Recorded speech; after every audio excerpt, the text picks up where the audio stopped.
একদিন পিতামহ ব্রহ্মা দেব সভায় ঘোষণা করলেন যে দক্ষকে তিনি প্রজাপতিগণের অধিপতি করবেন। সমস্ত দেবতাগণকে আহ্বান করলেন। সমস্ত দেবতাগণ সভা মণ্ডপে এসে উপস্থিত হল।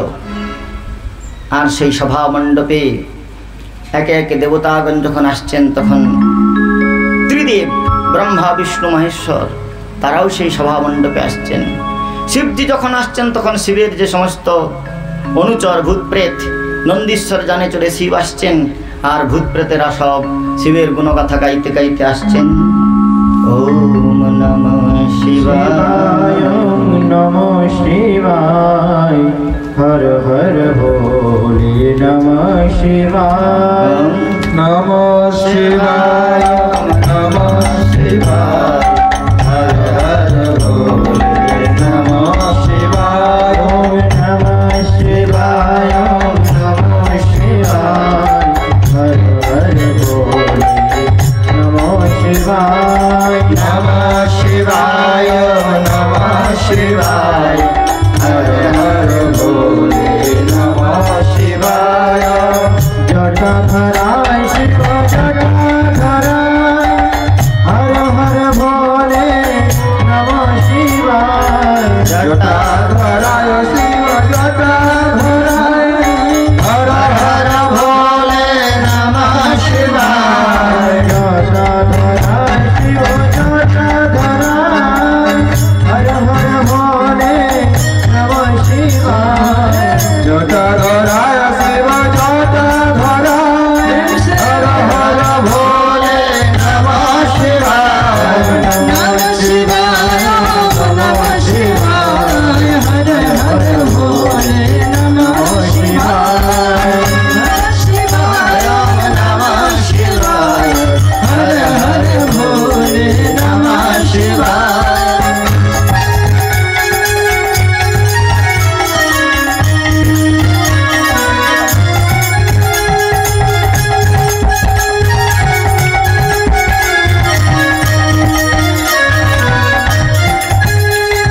गंगाधराय शिव गंगाधराय, हर हर भोले नमः शिवाय, गंगाधराय शिव गंगाधराय, हर हर भोले नमः शिवाय, गंगाधराय शिव गंगाधराय, हर हर भोले नमः शिवाय, गंगाधराय शिव गंगाधराय, हर हर भोले नमः शिवाय, नमः शिवाय, नमः शिवाय, हर हर भोले नमः शिवाय, नमः शिवाय, नमः शिवाय, हर हर भोले नमः शिवाय।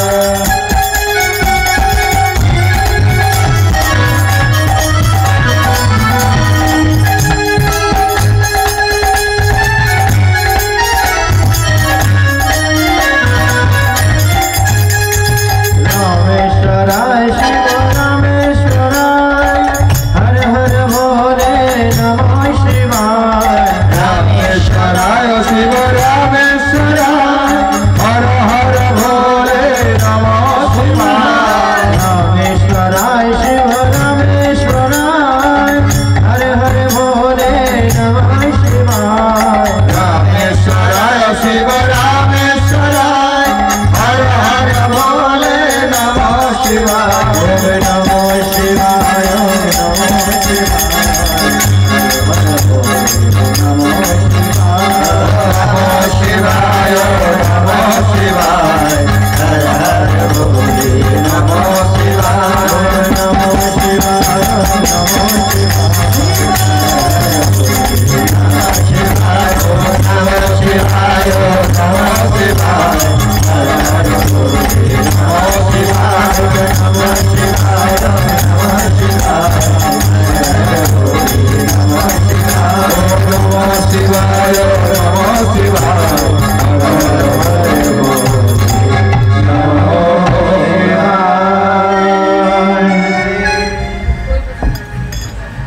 श्री शिवजी महाराज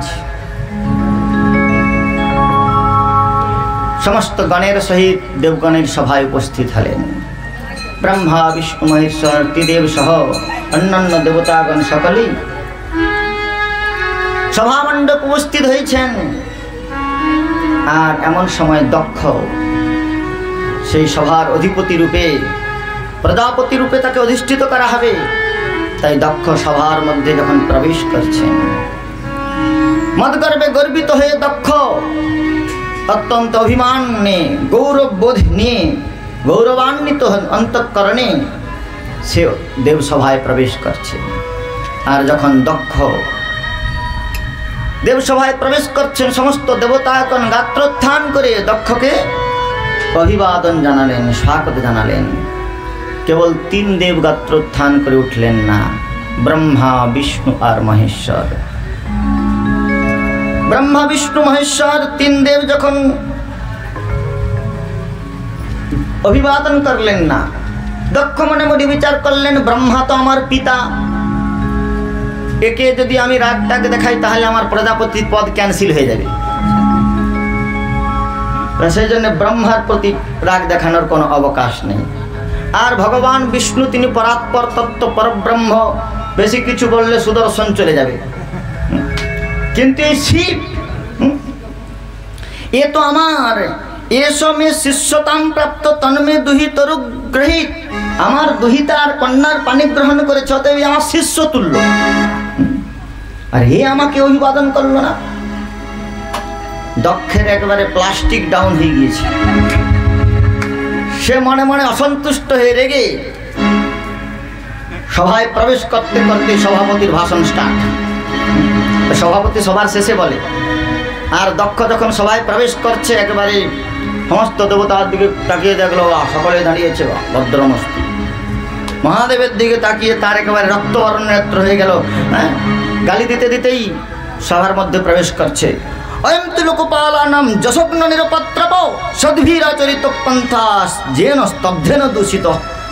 এই লোকপালগণের পবিত্র যশকীর্তিকে অপনোদনকারী এই অশিবের প্রতীক শিব, এ কোনো শিষ্টাচার বোধ নাই, এর কোনো সভ্যতা জ্ঞান নাই। ভূত প্রেত অসভ্য বর্বরগণের সঙ্গে থাকতে থাকতে বুদ্ধিটাও নষ্ট হয়ে গিয়েছে। আরে এসো মে শিষ্যতান প্রাপ্ত, এই আমার শিষ্য তুল্য, আমার জামাতা, আমার পুত্র তুল্য, আর আমাকে অভিবাদন করলো না। মহাদেব সর্বভূতে ভগবত দ্রষ্টা, তিনি হৃদয় অন্তঃকরণে ভগবানের ধ্যান করছিলেন। তার কর্ণে দক্ষের এই সমস্ত গালিটালি পৌঁছালো না। দক্ষের কেউ যদি গালি দেয়, হ্যাঁ, আর যদি কিছু না বলে, তাহলে তার আরো রাগ বেড়ে যায়। আমার কথা শুনছেন, আমাকে মানুষ বলে মনে করেন। দক্ষ আরো রেগে গিয়েছে। আরে গৃহীতা মৃগ সবাক্ষ মানিম পানিম মর্কট লোচনা প্রেতা বাসেষু ঘোরেষু ঘূর্ত প্রেতই গণাবৃত চিতাভস্ম কৃত শান প্রেতশ্রী নিরস্তিভূষণ। আরে অমঙ্গলের প্রতীক শিব, প্রেত বাসেষু ঘোরেষু ভূত প্রেত গণের দ্বারা আবৃত থেকে কেবল তাণ্ডব নৃত্য করে। আর চিতাভস্মের শানটা দেখো, নামটা মঙ্গলের প্রতীক শিব, অথচ বেশভূষাটাও অমঙ্গল। আর ওই চিতাভস্মকৃত স্নান কি করছে, চিতার ভস্মে মরার ভস্ম দিয়ে স্নান করে। শৌচাচার, শিষ্টাচারটাও জ্ঞান নাই, কোনো বাথরুমেও যায় নাই, ফোয়ারায় স্নান করে নাই, এইরকম চিতাভস্মে স্নান। নৃহস্তিভূষণ, আর গলায় কত লোকে হীরার হার, রূপার হার, সোনার হার পরে, এ মানুষের মরার হার পড়েছে। নৃহস্তিভূষণ। আর বলছেন শিব শিবাপদেশ অশিব মত্তই মত্ত জনপ্রিয়, মদ্যপ তদ্যপ গণের প্রিয় হয়। তস্মাৎ উন্মাদ না থায় নষ্ট শৌচ দুর্হৃদে। এই দুষ্ট হৃদয় সম্পন্ন উন্মাদগণের নাথ, পাগলদের লিডার। আর এর মতো একটা প্রেতা বাসেষু ঘোরেষু, এই প্রকার ভূত প্রেতগণের সঙ্গে থাকতে থাকতে এই প্রকার একটা মহা প্রেতেদের সর্দারকে আমি পিতামহ ব্রহ্মার কথা অনুসারে দত্তাবত ময়া সাধ্যি যদিতে পরমেষ্ঠিনা, এই পিতামহ ব্রহ্মার কথা শুনেই কেবল আমি আমার কন্যাকে গৃহীতা মৃগ সহবাক্যে পানিম মর্কট লোচনা, আমার মৃগনয়না কন্যাকে এই মর্কট লোচন শিবের হাতে দিয়ে দিয়েছি। দক্ষ এই প্রকার অনর্গল প্রলাপ করতে শুরু করেছে, শিবকে নিন্দা করতে শুরু করেছে। আর শিবের তো কর্ণে তুল্য নিন্দা স্তুতির মৌনি সন্তুষ্ট যেন কেনচিত অনিকেত স্থিরমূর্তি ভক্তিমান মে প্রিয় নর। প্রশান্ত হৃদয়ে শিব বসে রয়েছেন, কোনো প্রত্যুত্তর নাই। কিন্তু শিব নিন্দা মহাদেবের যে অনুচর, মহাদেবের যে বাহক নন্দীশ্বর, সেই নন্দীশ্বরের সহ্য হল না। নন্দীশ্বর সবার মধ্যে উঠে দাঁড়িয়ে বললেন, আরে দুষ্ট দক্ষ, এক প্রজাপতি পদে অধিষ্ঠিত হতে না হতেই তোমার বুদ্ধি এই প্রকার বিনষ্ট হয়ে গিয়েছে। গৃহেষু কূটধর্মেষু সপ্তগ্রাম্য সুখেচ্ছয়া কর্মতন্ত্র বেতনতে বেদবাদী বিপন্নধি। আরে বৈদিক কর্মকাণ্ডে পারদর্শী হয়েছ তুমি, কিন্তু বেদ যে শিবকে বন্দনা করে সেই শিবকে তুমি নিন্দা করছো। তোমার বুদ্ধিটা নষ্ট হয়ে গিয়েছে, তোমার বুদ্ধি একেবারে বকরির মতো হয়ে গিয়েছে, ছাগলের মতো হয়ে গেছে। যাও, তুমি ছাগলের মস্তক সম্পন্ন হয়ে যাবে। এই প্রকার নন্দীশ্বর অভিশাপ দিয়ে দিলেন। আর বললেন, এই দেখো, মহতের অসতের মহতের যে নিন্দা করে সে তো পাতকী হয়, আর যারা সেই নিন্দা শ্রবণ করে তারাও পাতকী। এই দক্ষ সকলের নিন্দা করছে, শিবের নিন্দা করছে। আর এই ব্রাহ্মণগণ দক্ষের দক্ষিণা লাভ করবার লোভে তাকে প্রজাপতি পদে অধিষ্ঠিত করবার জন্য এসেছে। পুরোহিতের কাজ তার অনুগ্রহীত জনের কল্যাণ করা, ভৃত্যের কল্যাণ করা। অগ্রে পুর অগ্রে হিতম, যজমানের আগে হিত সূচনা বিচার করে যে সোচে যে তার নাম পুরোহিত। অগ্রে পুর হিতম সোচয়তি পুরোহিত, মানে যে যজমানের নিজের কল্যাণের কথা চিন্তা না করে আগে যজমানের কল্যাণের কথা চিন্তা করে, তার নাম পুরোহিত। আর এই যে ভৃগু আদি ঋষিগণ, বশিষ্ঠ আদি ভৃগু আদি ঋষিগণ এসেছে, এরা কেবল দক্ষকে অভিষিক্ত করবার জন্য মন্ত্র উচ্চারণ করে দক্ষকে অভিষেক করবার জন্য এসেছে। দক্ষ যে এমন একটা শিব নিন্দা করছে, পুরোহিত হয়ে এরা বাধা দান করছে না, এরাই তার কাছে দক্ষিণা লাভের জন্য একে অনুমোদন করছে। মৌন সম্মতি লক্ষণ। তো বললেন, এই ব্রাহ্মণগণের বুদ্ধি নষ্ট হয়ে গিয়েছে, তাই সর্ববক্ষাদিজাবৃত্তই ধৃতবিদ্যা তপব্রতা বৃত্তে দেহেন্দ্রিয় রামা যাচকা বিচরন্তি হ। যা অভিশাপ দিয়ে দিলাম, সর্বভক্ষাদিজাবৃত্তই কলিযুগের যে ব্রাহ্মণ সব কিছু খেতে শুরু করবে। আর এদের যত প্রকার তপস্যা বিদ্যা ব্রত যা কিছু রয়েছে সব দৈহিক সুখের জন্য হবে। আর লাখ লাখ কোটি কোটি টাকা দিলে এরা কেবল বিচরন্তি, যাচকা বিচরন্তি হ, যাচকার মতো মানে ভিক্ষুকের মতো বিচরণ করে বেড়াবে। এদেরকে সম্মান দেবে না, লাখ টাকার বামন ভিখারি হবে। অভিশাপ দিয়ে দিলেন নন্দীশ্বর। শুনে ব্রাহ্মণদের একেবারে কোট তিল মিলিয়ে ভৃগুতে একেবারে পৈতা খুলে হাতে পেঁচিয়ে অভিশাপ দিতে শুরু করে। যাও, অভিশাপ দিলাম শিবের অনুচরগণ, পাখণ্ডিনস্ত ভবন্তু সৎশাস্ত্র পরিপন্থিন। হ্যাঁ, ভৃগুমুনি রেগে একেবারে বললেন, পাখণ্ডিনস্ত ভবন্তু সৎশাস্ত্র পরিপন্থিন। শিবের যারা অনুচর হবে এদেরকে লোকে পাখণ্ডী বলে মনে করবে। নষ্ট শৌচ মূঢ়ধিয় জটাভস্মধারিণ বিশন্তু শিবদীক্ষায়া যত্র দৈব সুরাসবম। অসুরগণের সঙ্গে অসুর বলে এরা পরিচয় লাভ করবে, আসব পান করবে, আর এদের জটাজট থাকবে, ত্রিপুণ্য ধারণ করবে। লোকে এদেরকে কেউ সম্মান করবে না, এরা পাষণ্ডী বলে পরিচয় লাভ করবে সমাজে। ভৃগুমণি অভিশাপ দিলেন। ভগবান শিব মনে মনে চিন্তা করছেন, আমি বসে আছি, এরা সব অভিশাপ দেওয়ার পালা চালু হয়ে গেছে, এখানে আর বেশিক্ষণ থাকা ঠিক নয়। এই বলে কি করলেন, মহাদেব সেই সভা পরিত্যাগ করে চলে আসলেন। আর রাস্তায় শ্বশুরের সঙ্গে ঝগড়া হলে যদি কেউ বউকে গিয়ে বলে তাহলে কি সংসারে লাভ হয়, শান্তি হয়? শ্বশুরের সঙ্গে ঝগড়া হয়েছে দেবসভায়, কিন্তু মহাদেব গিয়ে পার্বতীকে কিছুই বললেন না। মৌনব্রত ধারণ করে আছেন, পার্বতী যথারীতি সেবা করছেন। মহাদেব সভাস্থল পরিত্যাগ করে আসলেন। দক্ষ যথেচ্ছভাবে গালি দিলেন, মহাদেব কোনো নিজে প্রতিক্রিয়া দিলেন না। কিন্তু তথাপি দক্ষের ক্রোধ শান্ত হলো না। অভিমানী জন তাদের অভিমানকে প্রকট করবার জন্য নতুন নতুন পন্থার উদ্ভাবন করেন। তাই দক্ষ মনে মনে চিন্তা করলেন, আমি এই মহাদেবকে যথোচিত মর্যাদা অপমান করেই ছাড়ব। সেই জন্য মহাদেবকে শিবকে অপমান করবার জন্যে সে এক বিরাট যজ্ঞের আয়োজন করল। আর সেই যজ্ঞেতে সমস্ত দেবতাগণকে নিমন্ত্রণ দিলেন, দেবতাগণের জন্য আসন রচনা করলেন, যজ্ঞ ভাগ প্রস্তুত করলেন, সমস্ত ভৃগু আদি ঋষিগণকে আহ্বান করলেন। আর বৃহৎ যজ্ঞের আয়োজন করে দক্ষ যজ্ঞ করতে শুরু করলেন। দক্ষ যেদিন যজ্ঞ করতে শুরু করেছেন, দেবতাগণ বিমানে চড়ে মহাদেব কৈলাসে বসে রয়েছেন, পার্বতী দেবী সেবা করছেন। আর বিমানে চড়ে মহাদেব দেবতাগণ তাদের পত্নীগণকে সঙ্গে নিয়ে ওই কৈলাসের উপর থেকেই যাচ্ছে।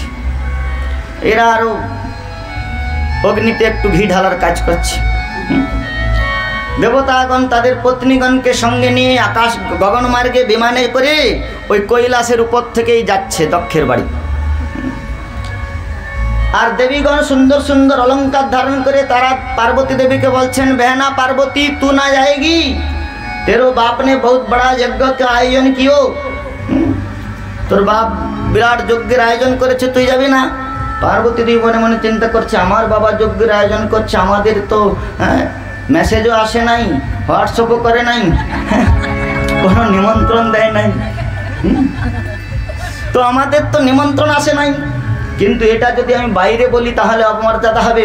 পার্বতী, হ্যাঁ बहना तू जा, मैं जा रही हूँ বলে পার্বতী দেবী দেবীগণকে বিদায় দিলেন। এখন মনে মনে বিচার করছেন যে মহাদেবকে নিমন্ত্রণ দেয় নাই, আমাকেও নিমন্ত্রণ দেয় নাই, কিন্তু আমি যদি না যাই তাহলে আমার ভগ্নীগণ মাতা সকলেই আসবেন, যজ্ঞ মণ্ডপে সমস্ত ভগ্নীগণের সঙ্গে মিলিত হব। এই ভেবে পার্বতী দেবী কী করছেন, মনে মনে বিচার করছেন, আচ্ছা মহাদেবকে নিমন্ত্রণ দেওয়া হয়, মহাদেব জানে নাই আজকেই যজ্ঞ, তো পার্বতী দেবী যেতে হবে। মেয়েদের বাপের বাড়িতে যদি কোনো অনুষ্ঠানাদি হয় তাহলে একেবারে বুক ফুলিয়ে বলে, আমার বাপের বাড়িতে না জড়া কালী পূজা। তখন আজ সতীর পিতা যজ্ঞ করছে, কিন্তু সতী দেখছে যে বুক ফুলে যদি বলি মহাদেব বলবে যাও তোমার বাপের বাড়ির যজ্ঞ, আমাদের তো নিমন্ত্রণ দেয় নাই, ইনভিটেশন কার্ড আসে নাই, তুমি যাও। তো সেই জন্যে কী করছেন, পার্বতী দেবী মহাদেবকে এসে একটু মালিশ করে বলছে, প্রজাপতিস্তে শ্বশুরস্য সাম্প্রতম निर्जापित जग महोत्सव किल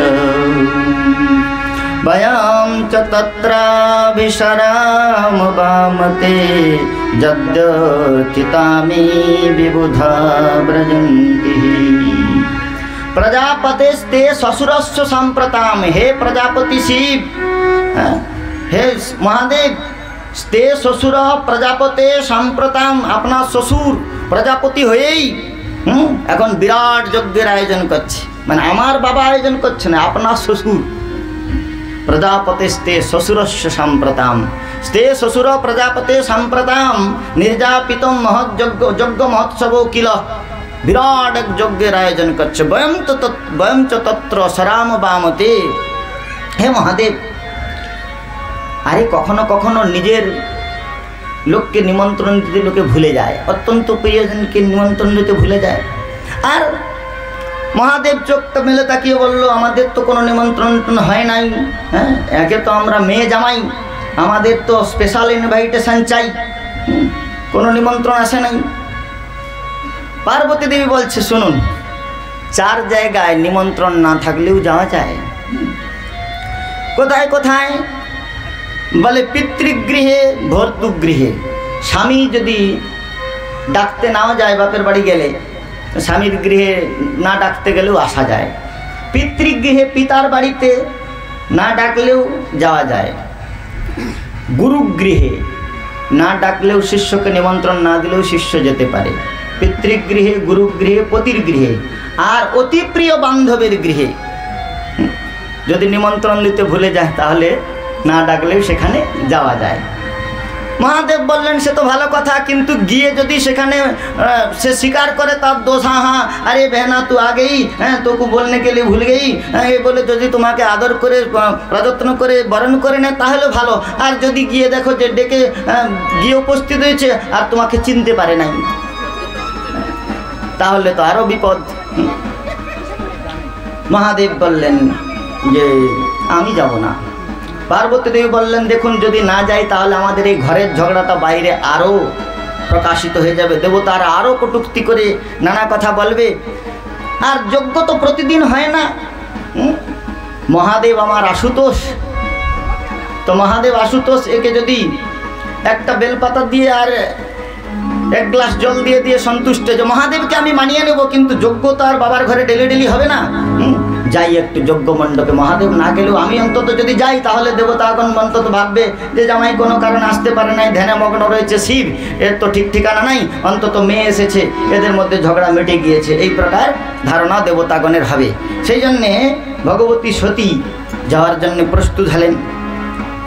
ভগবতী সতী যখন যাওয়ার জন্য প্রস্তুত হয়েছেন, মহাদেব মনে মনে বিচার করছেন যে আমার সঙ্গে তো শত্রুতা হয়ে রয়েছে, আমি গেলে তো লাভ কিছুই হবে না, আরও যজ্ঞ নষ্ট হয়ে যাবে, তার থেকে আমার না যাওয়াই ভালো। কিন্তু পার্বতী দেবী যখন যাওয়ার জন্য খুব উদ্যত হয়েছেন, তখন মহাদেব বললেন যাও, তোমার বাপের বাড়িতে তুমি যেতে পারো। তো পার্বতী দেবী গমন উদ্যত হয়েছে, যাওয়ার জন্য চেষ্টা করছেন। কাপড় চোপড় পরে মহাদেবকে আসলেন, একটু প্রণাম, ভাবছেন যে ভাই কাপড় ভালো কাপড় টাপড় পরে মহাদেবকে প্রণাম করলে মহাদেবেরও মন গলে যাবে, মহাদেব যেতে চায়, আর মহাদেব আশুতোষ, শীঘ্র সন্তুষ্ট হয়ে যায়। তো এক বুড়ি একবার মাথায়, শিবের মাথায় জল ঢেলে মহাদেবকে সন্তুষ্ট করে নিয়েছে। মহাদেব প্রকট হয়ে গিয়েছে, বললেন কি বর চাও? বুড়ি বলছে বর কি চাইবো মহাদেব, সমস্যা তো অনেক। বলে এক গ্লাস জলে অত সমস্যার সমাধান করা যাবে না, একটাই বর চাও। বুড়ি বলছে আমার নাতি নাই, ঘরে চাল চুলো নাই, খাওয়ার দাওয়ার ভালো ব্যবস্থা নাই, আর বাসনপত্রও নাই, অনেক অভাব অনটন। মহাদেব বলল দেখো এক গ্লাস জলে অত বর দেওয়া যাবে না, একটাই বর চাও। বুড়ি বলছে তাহলে আপনি আমাকে একটাই বর দেন, আমি যেন প্রতিদিন আমার নাতিকে সোনার থালায় ভাত খেতে দেখতে পাই। মহাদেব বলল বাবা এরকম ভক্ত, নাতি নাই নাতিও হবে, সে সোনার থালায় আবার প্রতিদিন ভাত খাবে, মানে সবগুলোই চাওয়া হয়ে গেল। তো মহাদেব এই প্রকার আশুতোষ, শীঘ্র সন্তুষ্ট হয়ে যায়। তাই সতী দেবী মনে মনে চিন্তা করছে কাপড় পরে বেরোলে নিশ্চয়ই মহাদেব চলে যাবে, প্রণাম করছে, মহাদেব প্রণাম। মহাদেব চোখ বন্ধ করে আছে, সতী চলে যাচ্ছে, মহাদেব চোখ খুলে দেখছে সত্যি সত্যি যাচ্ছে। সতী মনে মনে বিচার করছে আমাকে ছেড়ে তো মহাদেব কখনো থাকতে পারে না, তা আমি গেলে মহাদেব নিশ্চয়ই ধ্যান ভেঙে উঠবে। তা সতী কিছুটা পিছনে সামনে গিয়ে যখন পেছন ফিরে তাকাচ্ছেন, তখন মহাদেব চোখ বন্ধ করেন।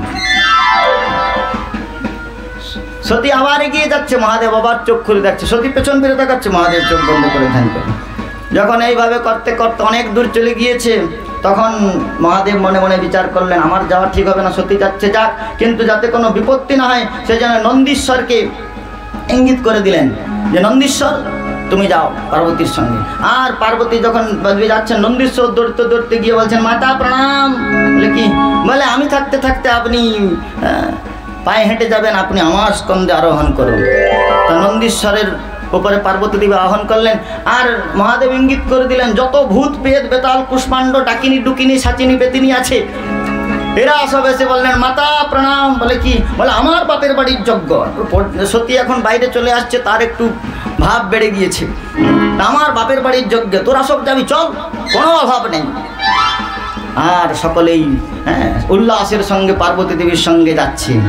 বড় বড় ভূত পেট শিবের যত সাপ, সাপটাও যা ছিল সকলেই যাচ্ছে। আর ভয়ঙ্কর দৃশ্য, আরে বাপ রে বাপ, বিরাট বিরাট ভূত প্রেত, আরে বিরাট বিরাট সাপ, আরে বাপ রে বাপ, বিরাট বিরাট ভূত প্রেত, বিরাট বিরাট সাপ, আরে বাপ রে বাপ, বিরাট বিরাট ভূত প্রেত, আরে বিরাট বিরাট সাপ, আরে বাপ রে বাপ, বিরাট বিরাট ভূত প্রেত, বিরাট বিরাট সাপ।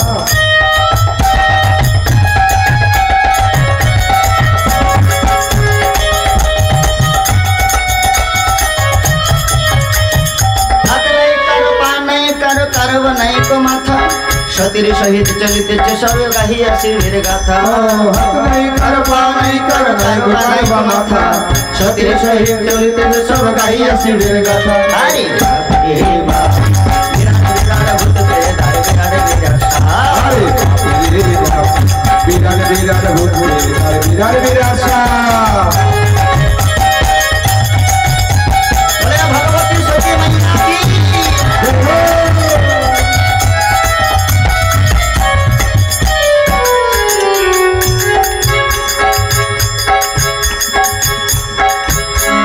কারবা চোখেতে জ্বলিছে অনল কারবা দন্ত বাঁকা চর্মরহিত কঙ্কাল সব পাঁজরে যাচ্ছে দেখা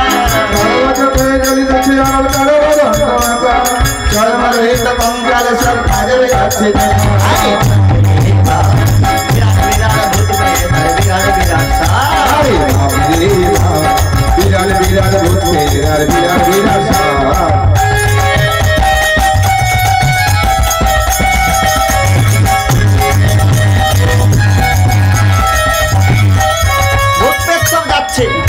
ভূত পেতেরা যাচ্ছে কারোর চোখ নাই কারোর নাক নাই কারোর হাত নাই পা নাই কারোর চামড়া নাই শুধু হাড়গুলো যাচ্ছে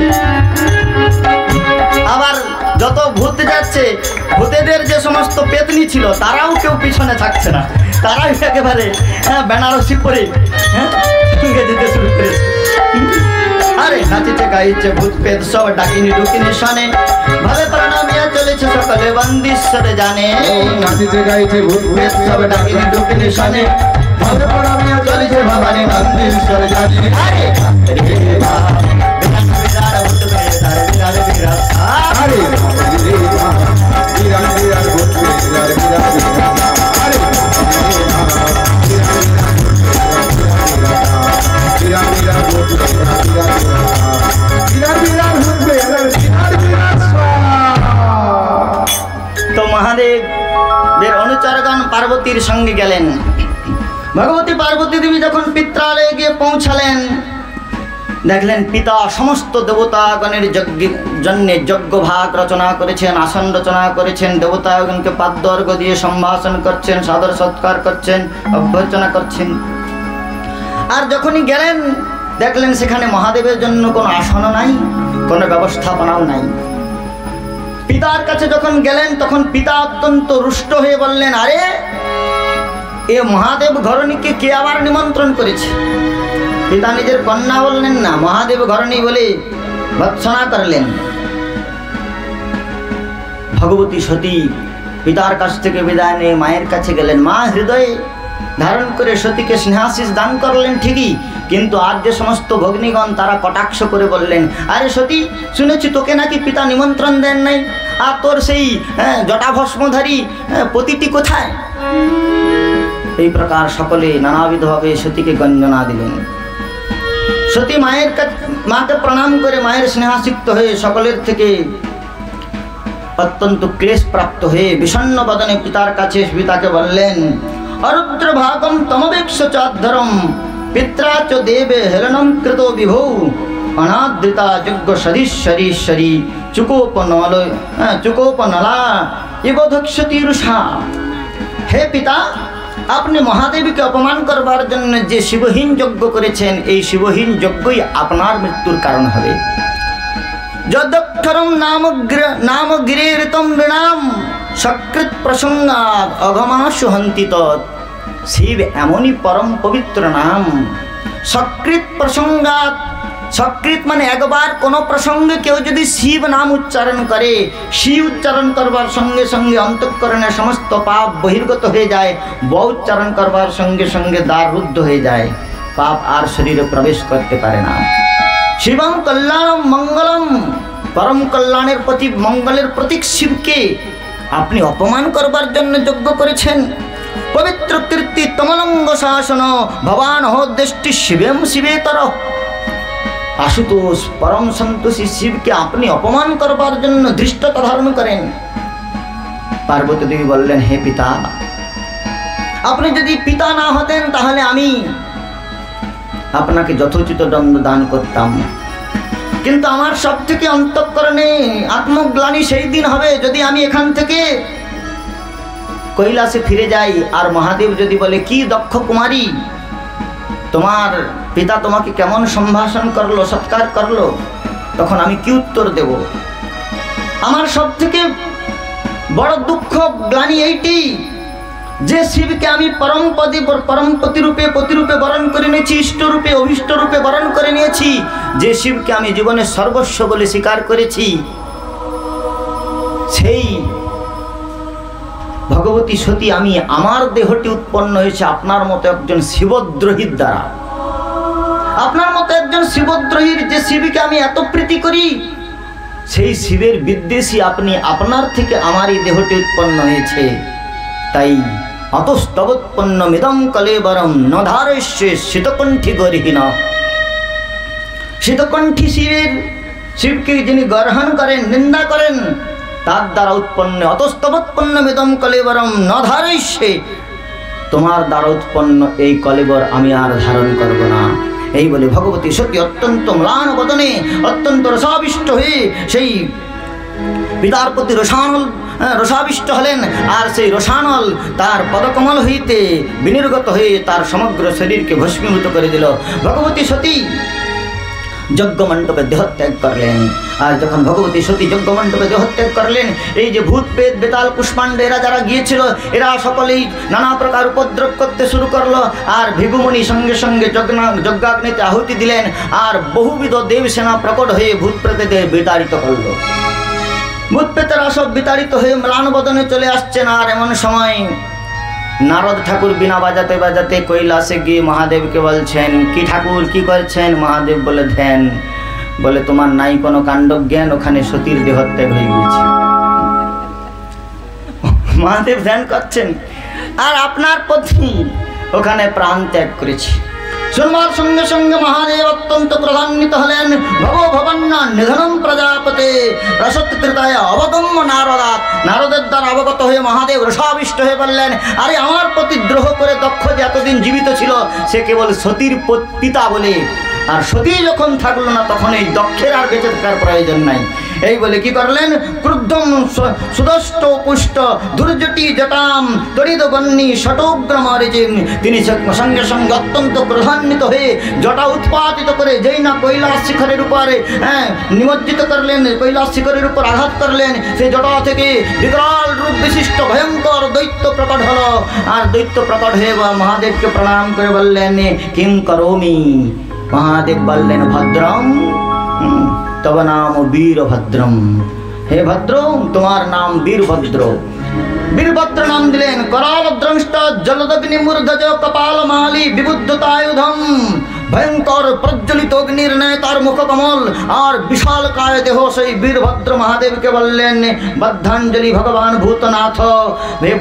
কৃতাঞ্জলি পুটে ভূতনাথ শিবকে বললেন, কি করতে হবে প্রভু? মহাদেব বললেন, দক্ষম সযজ্ঞম জহিমদ ভটানাম। যাও, একেবারে দক্ষকে যজ্ঞের সহিত নষ্ট করে দিয়ে আসো, আমার আজ্ঞা। আর মহাদেবের এই আজ্ঞা প্রাপ্ত হয়ে সঙ্গে সঙ্গে বিকরাল রূপ ধারণ করে সেই বীরভদ্র বায়ুবেগে দক্ষের যজ্ঞ মণ্ডপের অভিমুখে ছুটে যাচ্ছেন। আর যখন সে ভয়ঙ্কর রূপ ধারণ করে বীরভদ্র ছুটে যাচ্ছেন, আর এদিকে দেবতাগণের দ্বারা মার খেয়ে ভূতেরা সব পলায়ন করছে, মাঝ রাস্তায় তারা দেখলেন যে তাদের লিডার সেই বীরভদ্র মহারাজ যাচ্ছেন। সঙ্গে সঙ্গে তাদের বল বেড়ে গিয়েছে। তারা একেবারে প্রবল পরাক্রমে ভূত প্রেত বেতাল কুষ্মাণ্ড ডাকিনী শাকিনী যা ছিল সকলে আরো জোরে একেবারে প্রলয়কালীন মেঘের মতো সারা পৃথিবীর ধুলা উড্ডয়ন করতে করতে, পৃথিবী লোককে অন্ধকার করতে করতে সেই দক্ষের সভা মণ্ডপে গিয়ে উপস্থিত হচ্ছেন। আর সেই সভার মধ্যে দেবতাগণ ছিলেন। তারা মনে মনে বললেন, কি মধুনা প্রলয় কল্পতে। এখন বুঝি প্রলয়কালে সে উপস্থিত হয়েছে নাকি? সারা পৃথিবী ধূলিময় হয়ে গিয়েছে। ভূতেরা সব বায়বীয় দেহ, আর প্রবল বেগে যখন যাচ্ছে সারা পৃথিবীর ধুলো উড়ে একেবারে অন্ধকার হয়ে গিয়েছে। আর সমস্ত ভূত প্রেতগণ দেখতে দেখতে সমস্ত দেবতা মণ্ডলীকে ঘিরে ফেললেন। যে যাকে পারলেন ধরাধরি করে মারামারি করতে শুরু করলেন।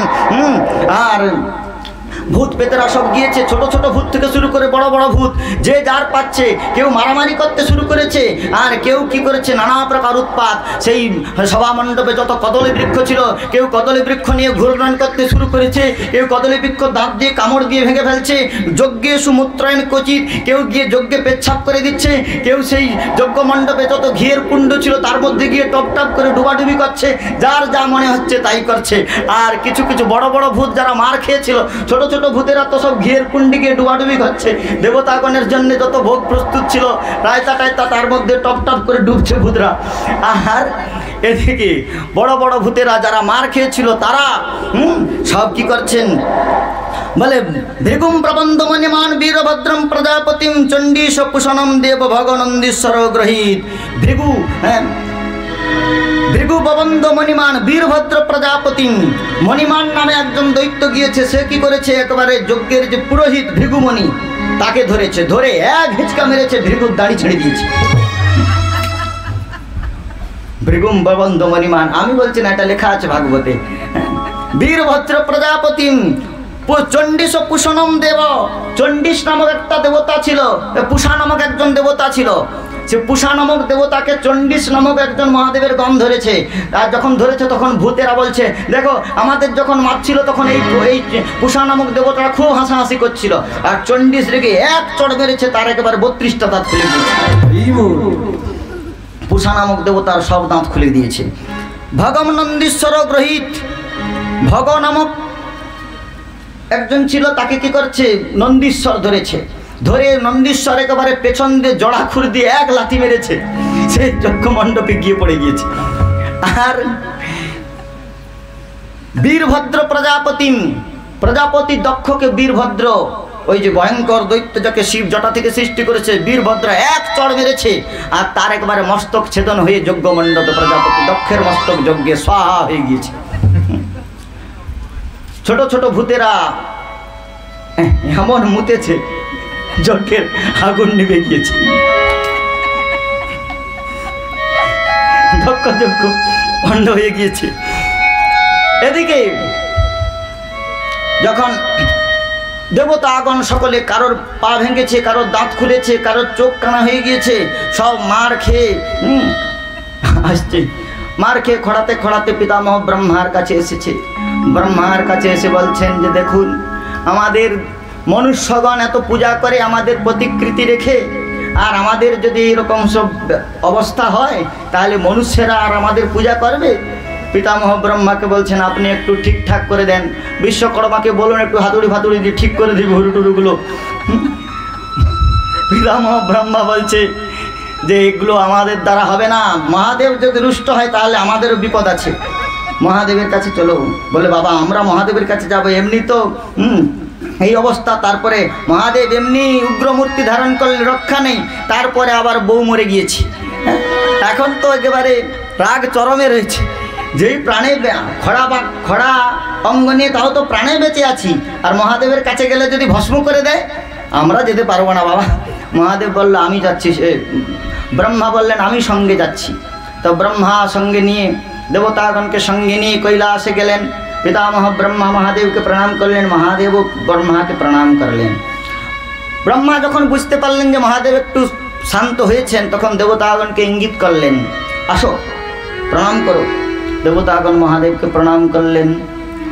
দেবতাগণ প্রণাম করে প্রথমেই পুষা নামক দেবতা বলছেন যে দেখুন আমরা তো ভুল করে ফেলেছি। শিব বলছে কি আমার শ্বশুরের যজ্ঞে গিয়েছিলে কেমন খেলে? বলে খাওয়া তো দূরের কথা, মার খেয়ে ঘরে এসেছি,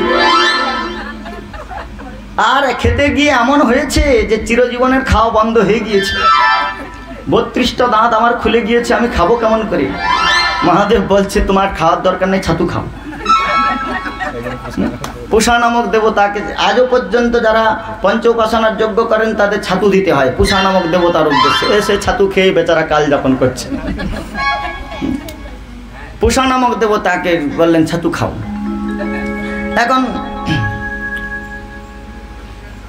যজ্ঞের যে মেন পুরোহিত ছিলেন ভৃগুমণি, সে বলছে দেখুন হে শিব, আপনার বিপক্ষে যজ্ঞ করতে গিয়ে আমার এমন দুরবস্থা হয়েছে, আমি বেদ মন্ত্র উচ্চারণ করবার সময় একটু দাঁড়িতে হাত গোলাই, এটা আমার স্বভাব, আর আপনার এই ভগ নামক এই অনুচর গিয়ে আমার দাড়ি ছেড়ে দিয়েছে, আপনি এটা ঠিক করে দেন। মহাদেব বলল ঠিক হবে না। বললো তাহলে বলে আমার তো অপমান হয়ে যাবে, এই মাঝখানে এতটুকু দাড়ি, চারপাশের সব দাড়ি ছেড়ে গিয়েছে। মহাদেব বললেন তোমার কোনো চিন্তা নেই, কলিযুগের লোকেরা এইরকম দাড়ি রাখবে, ফ্রেঞ্চ কাট না।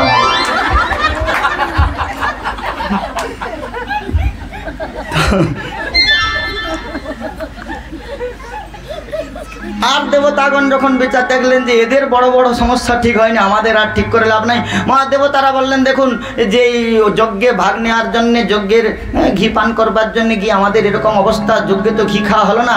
আরে যাই হোক, অন্তত যজ্ঞে ঘি খেলেও মনে একটু শান্তি হবে, যে মার খেলেও ঘি তো খেয়েছি, আপনি একটু যজ্ঞটা সম্পাদন। মহাদেব শিবকে বললেন, ব্রহ্মা বললেন যে আপনি একটু যজ্ঞটা সম্পাদন করে দেবেন। শিব বলো আমার নিমন্ত্রণ নেই, আমি কী করবো, আমাদের কোনো আসন নেই, আমার জন্য কোনো ব্যবস্থা নেই। দেবতারা বললেন যে শুনুন প্রভু, আমরা আজ থেকে বলছি যত যজ্ঞ হবে এসোতে রুদ্রভাগস্তু যদিচ্ছিষ্ট ধরস্বই যজ্ঞস্তে রুদ্রভাগেন কল্পতাম অদ্য যজ্ঞ।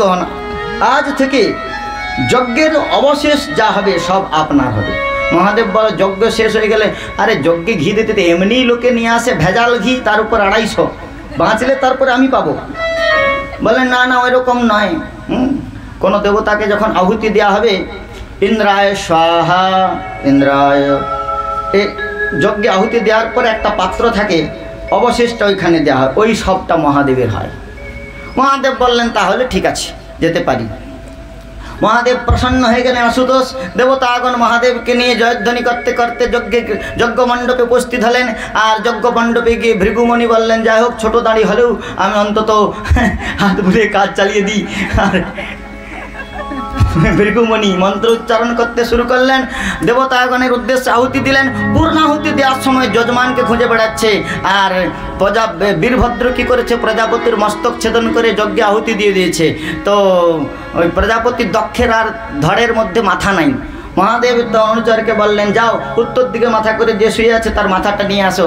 আর গিয়ে প্রথমে একটা ছাগলকে দেখতে পেলেন, তার মস্তকে নিয়ে এসে, বকরির মস্তকে নিয়ে এসে লাগিয়ে দিলেন। প্লাস্টিক সার্জারি করে দক্ষ একেবারে ছাগলের মাথা পেয়ে গেল।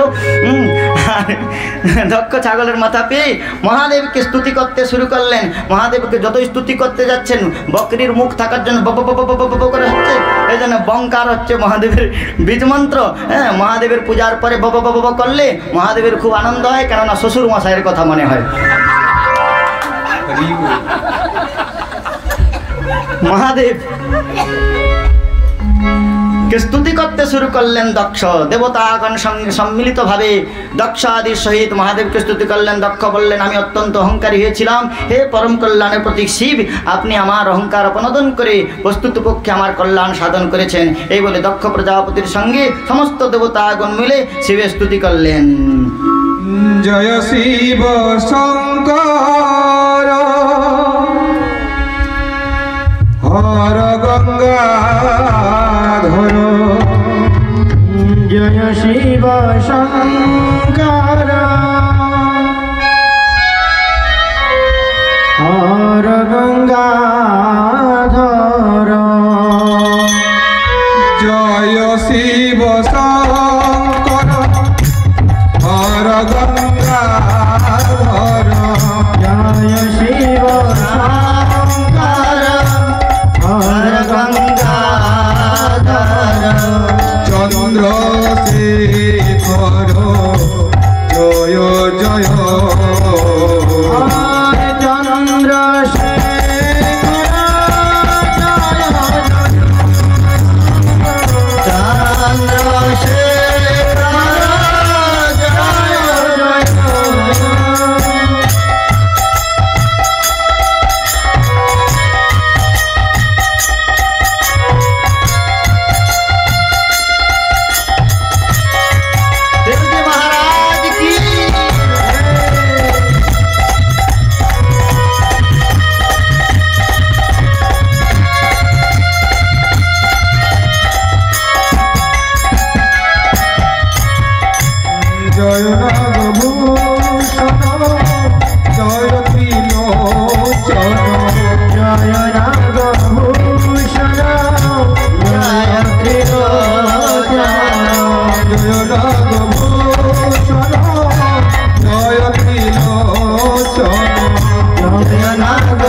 Jai